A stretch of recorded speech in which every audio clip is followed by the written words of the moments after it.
Внимание, внимание! Говорит Таллин! Главные новости дня!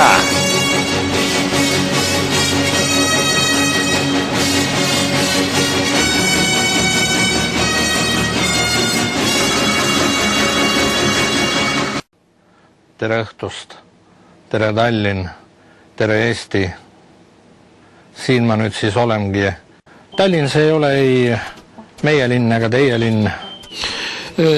No ma arvan, et ikkagi Tallinn see on kõigi nende inimeste linn, kelle kodu on siin linnas.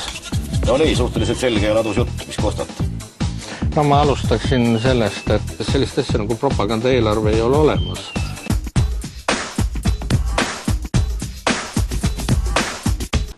Endiselt lähtume idanaabri eeskujust. Sellepärast ma siin olengi. Järgmine helistaja. Halloo. Üks moment, kohe saab, paneme teid häälekad siia stuudiosse.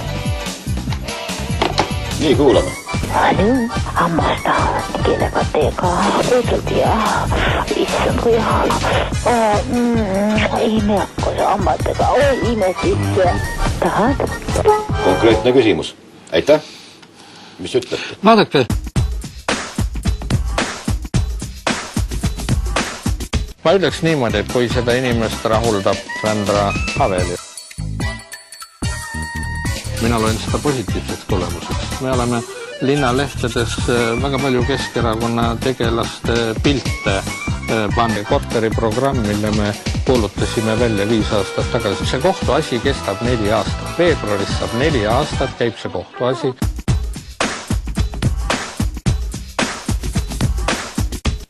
Nii, härra linnapea, mis kostate? 300 miljonit krooni ja 1 parkimiskoht. Ma ei tea, kust see 1 parkimiskoht võeti.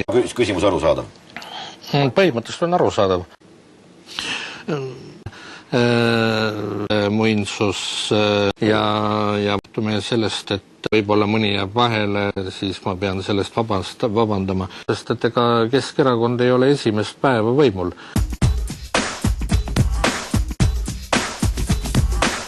Ja ma usun, et need inimesed, kes tunnevad huvi spordi vastu, nad tunnevad huvi ka Tallinna linna vastu, sest Tallinna linn on alati olnud spordisõbralik linn.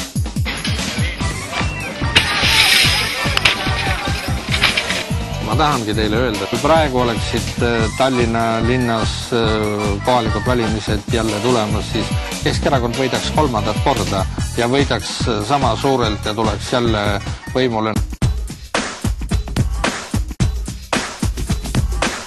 Mis see õige number on? Aga ma ei saa teile mingit numbrit öelda. Kui ma tunnistaksin ükskõik mis numbrit, siis ma ütleksin, et ma olen sellega nõus, aga ma ei saa sellega nõus olla. Ma saan aru, millest see küsimus on tingitud. See on kogu, kuidas teha inimesed õnnelikumaks, siis ma ütlen teile, kuidas teha inimesed õnnelikumaks.